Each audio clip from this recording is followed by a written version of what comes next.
Welcome Mahim ভাই, কেমন আছেন আপনি? না বললেই চলে। আমার সঙ্গে ফাজলামি করবে না। ও সরি মাগিবাস মাহিম ভাই। কি বলছিস তুই? মনে হয় ভালোই আছেন, কারণ ব্যবসা তো ভালোই চলতেছে। ও আপনারা অনেকেই বলতে পারেন কে মাহিম ভাই আর কিসের ব্যবসা। এটা হইতেছে একটু ভিন্ন ধরনের ব্যবসা, এটাকে আমরা বাংলা ভাষায় বউ ব্যবসা বলে থাকি, কিন্তু তারটা হচ্ছে একটু ভিন্ন।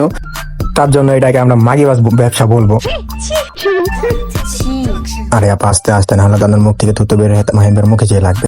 তাতে যদিও তার তত একটা লস হবে না, কারণ সেটা তার পার্সোনাল কাজে ইউজ করবে।